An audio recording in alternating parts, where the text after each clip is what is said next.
Hey everyone, welcome to the top 10 list. Welcome to my top 10 favorite horror movies of the 2000s, from 2000 to 2009. Yes, I've done my top 10 favorite horror movies of the decade so far, from 2010 to 2018.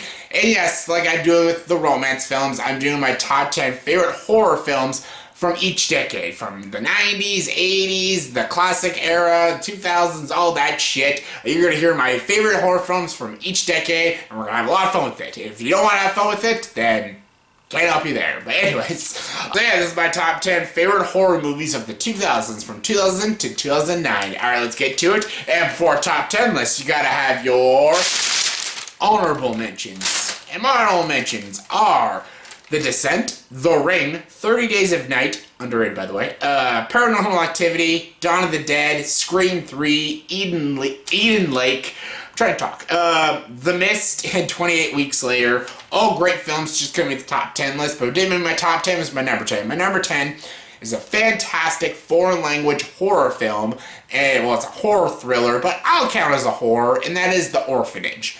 The Orphanage, again, a lot of people will be like, oh, it's more supernatural, psychological thriller, it's not a horror movie, you dumb fuck. I'll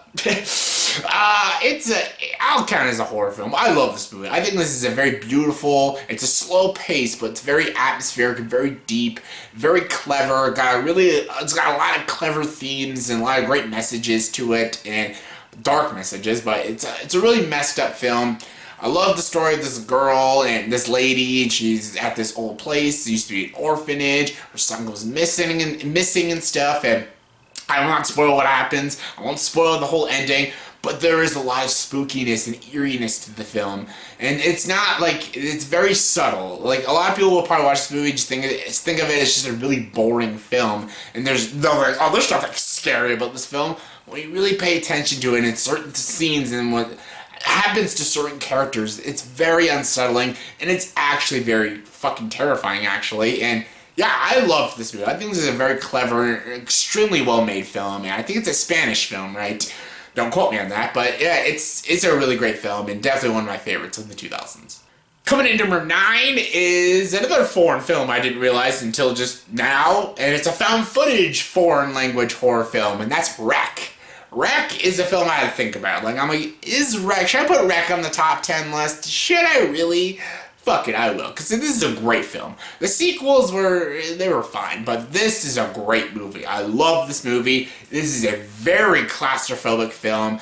It is so intense and so unsettling. Even how the movie ends, it is messed up. They did an American remake called Quarantine, and it wasn't as good and stuff. Can't beat the original, and this is a great movie. This is about a TV crew and stuff, and they investigate in this building and stuff. The building's like going all crazy and stuff. There's sick people in it, and they go into the building, and the government traps all the people in the building and quarantine them because there's a virus in the building and stuff. And it's all through the point of view of the TV crew's camera and stuff, and it's a found footage film, and this is a very disturbing film. It's a zombie film, basically, and it is unsettling. There is some creepy and unsettling shit in this film, and it's wonderfully acted, extremely well directed, very well constructed, really great pacing to it, and it's very unnerving. There are a few jump scares, but again, they're actually done with. They're like Insidious jump scares. They work. I still hate jump scares, but when they work, I can live with them. And yeah, Wreck is a really great film.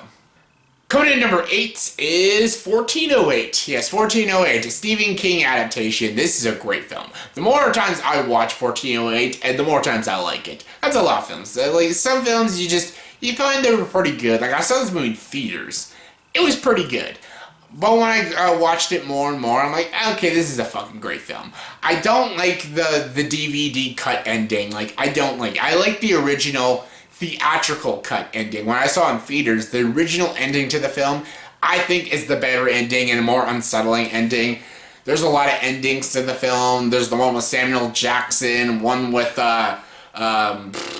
his boss. Is it Tony Shalhoub? Yeah, the boss and stuff. Then there's the John Cusack ending. That's the ending I prefer.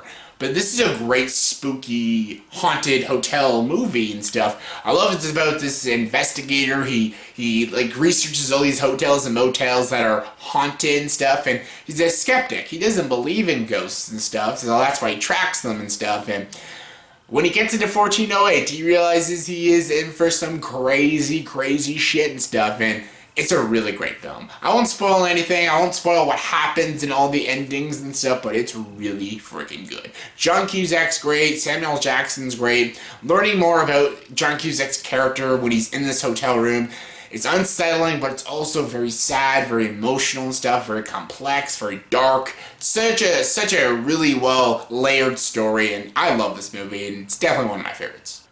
Coming in number 7 is American Psycho. Yes, she used to be free. No, used to be a star. Fuck, I forget the song. Anyways, used to be a square. She used to be a square. That's the fucking song. Love this movie. This movie is just insane and crazy. Fucking love it. Don't just stare at it, eat it! It's so good. Love this movie. Christian Bale, fantastic as Patrick Bateman. Really twisted psychopath, fantastic. This is a darkly comedic film. There's a lot of comedy in this film. Some people might not understand the comedy. I do. It's hilarious, this film. And it's also a flat-out twisted horror film. This guy's just about this fucking psychopath who is literally obsessed with fucking and himself, his crazy music, and of course, murder. He's obsessed with murder. And just, yeah, this is just an insane, twisted film, and yeah, absolutely love it. Coming in number 6 is another really great ghost story, and a very simple ghost story, and that is The Others. Yes, this has Nicole Kidman stuff, and this is another really great film, pretty overlooked. Not enough people talk about this movie and Nicole Kidman's performance. I love Nicole Kidman, and she gives a stellar performance in this film. I love the story of this lady in this house, and her kids are basically albino. They're allergic to the sun and stuff, and basically they're in this house, and they basically are getting visited by these ghosts, and the kids can see them, but the mother doesn't believe them. And it all leads to a very big twist that I will not dare spoil, but it is a good twist, and a twist I did not see coming the first time I saw it. I'm like, whoa! Really good twist, and it actually makes sense with the plot and stuff. I hate when they put twists in and they don't make sense. This one makes perfect sense, and it's just a really, really great, very atmospheric, very good dramatic, but horror film. It's a dramatic horror film, and it's dark, it's twisted, it's creepy, and it's just so well done, and yeah, freaking great film. Coming in number 5 is a zombie film I've, again, talked a lot about, and that is 28 Days Later. 28 Days Later, again, a film I've talked to death about. Great film. It has a great sequel. We never got a third one. 28 months later. I'm so annoyed that they never made a sequel to that. Just, so good. I love this movie. It's a great survival film. I love Naomi Harris and Cillian Murphy in this film. Brendan Gleeson. It's basically the end of the world. It's a post-apocalyptic movie. Zombies have killed everything. There's only a very small group of people left. It's a great film. It's dark. It's violent. It's just insane. It's amazingly well directed by Danny Boyle, and the performances are really great. You really root for these characters, and yeah, it's spooky. It's twisted. It's a lot of fun. Coming in number 4 is one of probably the greatest anthology horror film, and that is Trick or Treat. Trick or Treat is so good. I love this movie. I love this, just all these vignettes, these little stories and stuff, how they all, some tie together, some don't and stuff, and it all takes place during Halloween night, and this movie just screams Halloween. The way it's shot with the costumes, the pumpkins, and the orange coloring, everything about this movie is Halloween. This is the most Halloween movie I have ever watched. It's more Halloween than friggin' Halloween.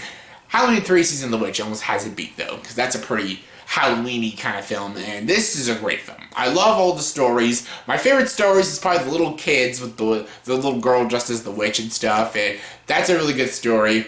I also love the Red Riding Hood story. That's a really good story, too, and yeah, those are probably my favorite stories in the film. Even the Brian Cox story is really good and stuff. I love fucking Sam. Sam is such a great little villain. This little kid with the little bag on his head. Just fucking love him. He has the big pumpkin face. Just great villain. I fucking love Sam. And yeah, I love this movie. This is just such a fun, entertaining film. I watch it all through the Halloween season. All throughout October I watch this film because it's just such a fun film.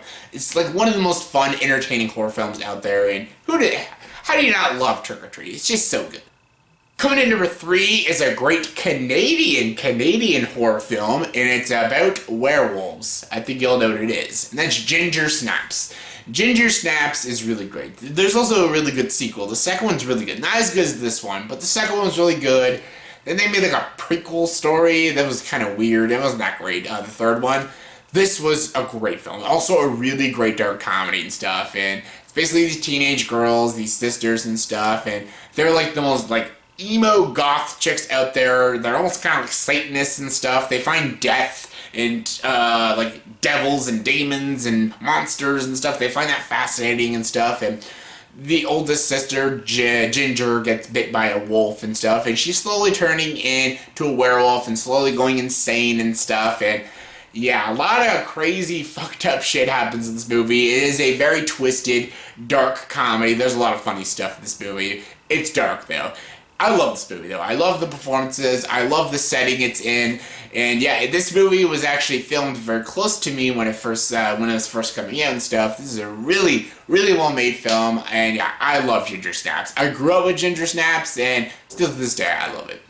Coming in number 2 is a horror comedy, but I'm still going to count it anyways, and that's Shaun of the Dead. Shaun of the Dead is a great horror film, but it's also a straight comedy. It's a British comedy.